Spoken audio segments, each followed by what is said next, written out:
The door creaked open under my trembling hand, and there it was. My living room, a battlefield of betrayal. Boxes piled like accusations against the walls, my brother's ratty couch shoved against my antique bookshelf, spilling dog-eared comics onto the floor where my Persian rug used to lie pristine. The air reeked of stale pizza and unwashed socks, a stench that clawed at my throat as fury ignited in my chest like a match to gasoline. I wasn't supposed to be back yet. My trip to Seattle had been cut short by a cancelled conference. But here I stood, staring at the invasion of my sanctuary, my parents' voices echoing from the kitchen in hushed conspiracy. "He won't notice if we just rearrange a bit," my mother whispered, her words slicing through me like a dull knife. My brother, that lazy parasite, lounging in my armchair with a smug grin. My armchair.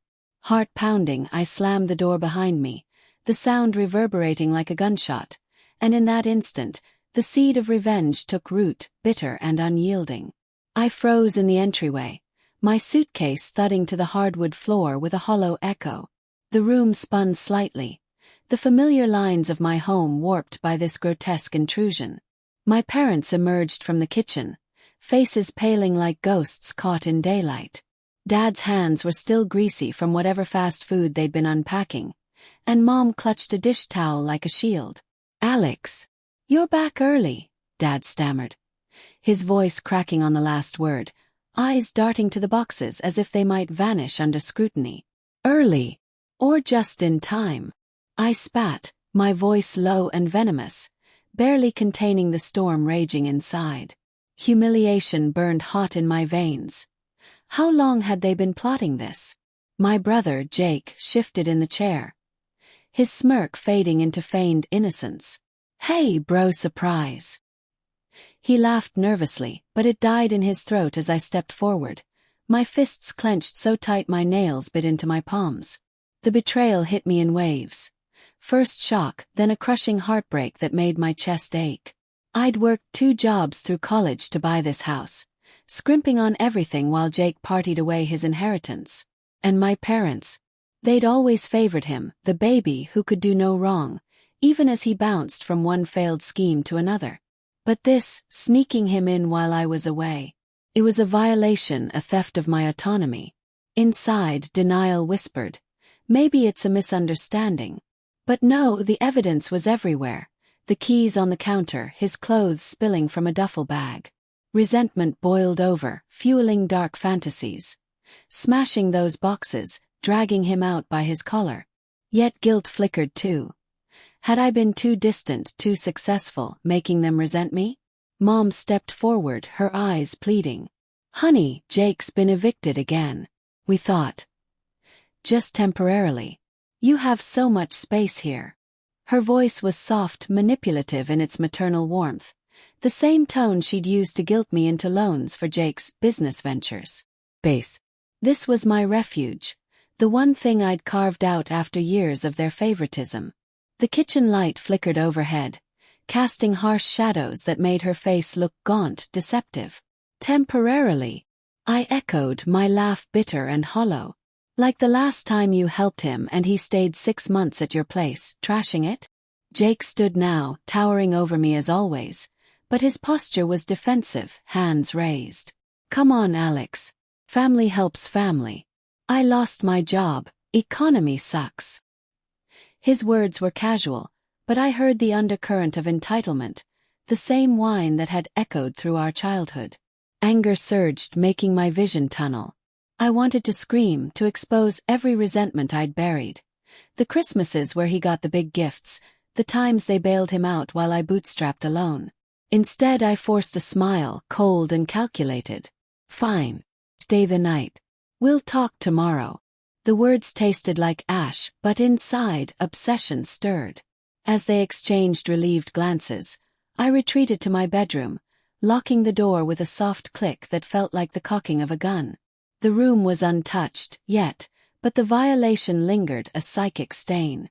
I paced the worn carpet, its fibers rough under my bare feet, heart racing with a mix of fear and resolve. Doubt crept in. Was I overreacting? They were family. But no, this was the final straw, the culmination of years of being the reliable one, the invisible one. That night, sleep evaded me, the house creaking with unfamiliar sounds. Jake snores from the couch, my parents' murmurs downstairs. I sat at my desk, the glow of my laptop screen illuminating my face like a conspirator's lantern. Inner thoughts swirled. Fantasies of eviction notices, of exposing their secrets. But deeper, a moral conflict gnawed. Revenge would make me like them, manipulative and cruel. Yet the humiliation festered, turning to cold resolve. I began planning, subtle at first. Checking security cams I'd installed years ago for burglars. The app on my phone revealed footage from the past week. Them arriving with boxes while I was at the airport, laughing as they rearranged my life. The sight fueled my obsession. A slow burn that promised satisfaction.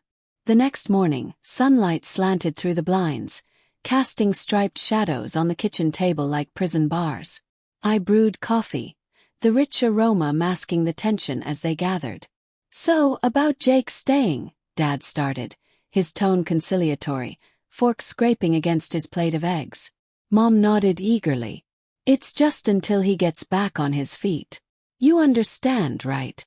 I sipped my coffee, the bitterness mirroring my mood. Understand. But let's be clear, this is my house. My voice was even, but inside rage simmered. Jake shoveled food, avoiding my eyes. "Appreciate it, man." His gratitude rang false, laced with that smug undercurrent. As we talked, or rather they justified, I dropped subtle hints testing waters. "Remember that time you borrowed my car, Jake? Crashed it and never paid." He flinched, Mom rushing to defend. "Accidents happen." The dialogue built tension, each word a thread pulling tighter. By afternoon they'd left for errands, leaving Jake sprawled on the couch, phone in hand. I watched him from the hallway, resentment coiling like a snake. His laziness, his entitlement, it all crystallized. In my mind, doubt warred with planning. What if I forgave? But no, forgiveness had been my cage. I slipped into the garage, the cool air heavy with oil and dust, and rummaged through old boxes. There, buried under holiday decorations, was the trap. An idea forming, quiet and strategic. Not violence but something poetic exposing their hypocrisy. As evening fell, the house grew dim, lamps casting warm pools that belied the chill in the air. Dinner was tense, forks clinking like countdowns. "You seem quiet, Alex," Mom noted, her eyes searching. I met her gaze, suppressing the fury. "Just thinking." Inside, fantasies bloomed. Them discovering the consequences, faces crumbling. Guilt tugged, they were my parents, but betrayal drowned it. The slow burn intensified, hints of vengeance in my measured words. Family should respect boundaries. Jake laughed it off, but his eyes held unease. That night, alone again, I refined the plan. The cams would capture everything, but I needed more. Proof of their deeper betrayals. Digging through emails on my computer, the screen's blue light harsh on my tired eyes, I found old messages. Them discussing cutting me from the will years ago, favoring Jake. Heartbreak twisted anew, fueling obsession. Moral conflict raged. Was this justice or pettiness? But resolve hardened. Tomorrow the trap would set.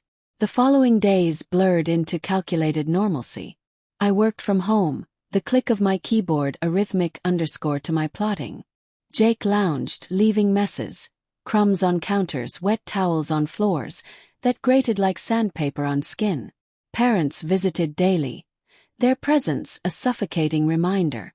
Dialogue sharpened. "You're being selfish," Dad accused one evening, voice rising over the hum of the dishwasher. "Selfish?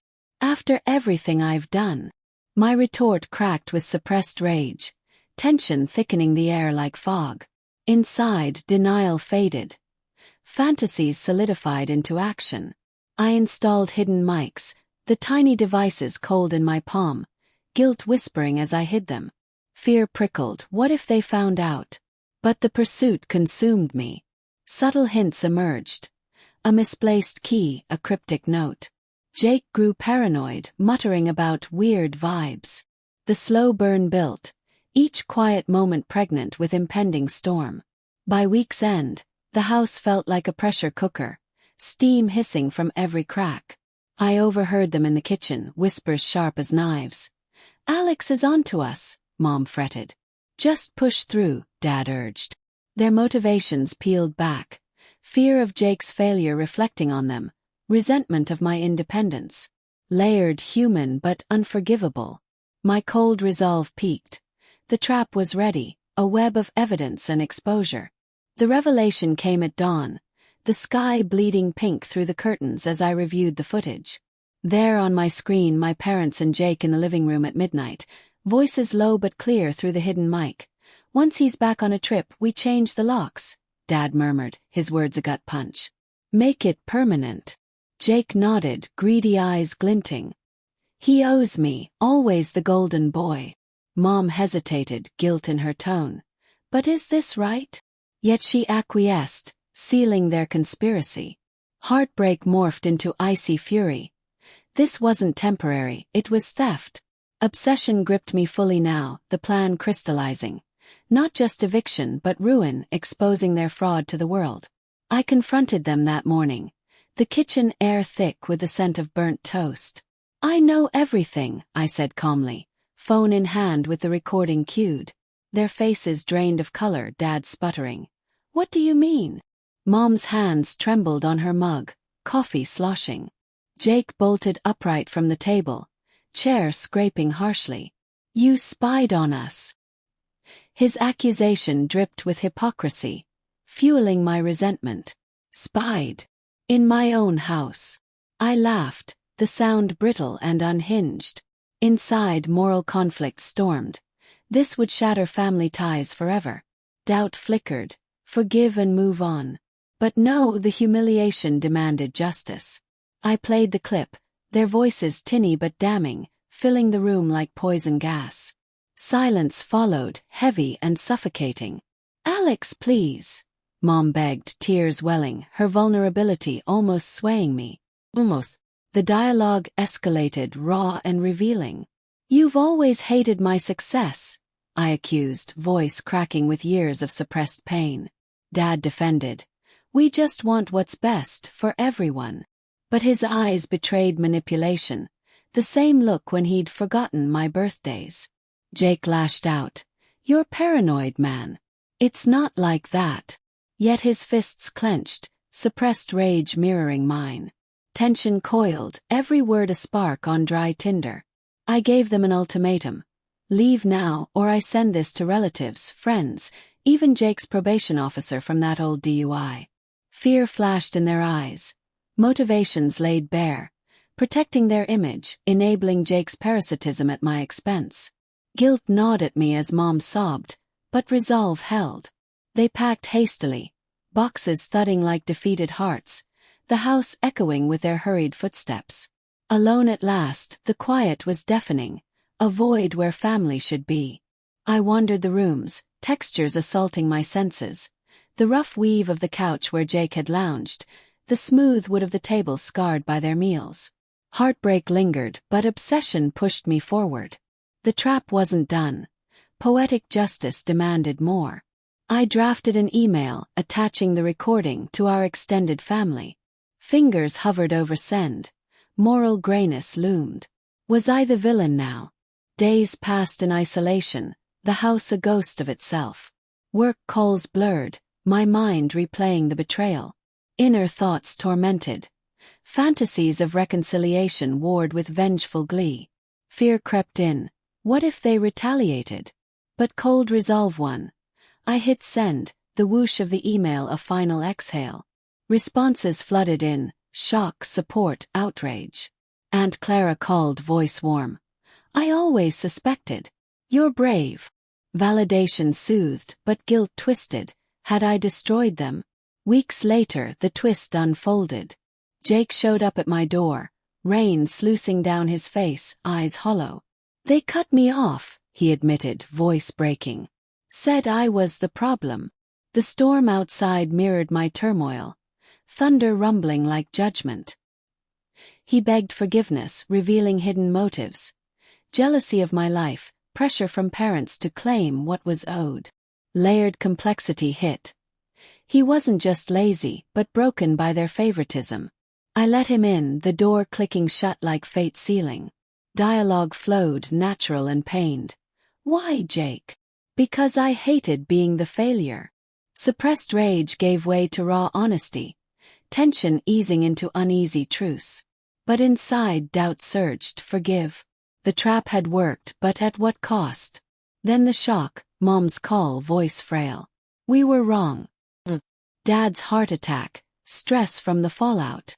Heartbreak crashed anew, guilt overwhelming. Had my revenge caused this? Obsession dissolved into regret, moral conflict peaking.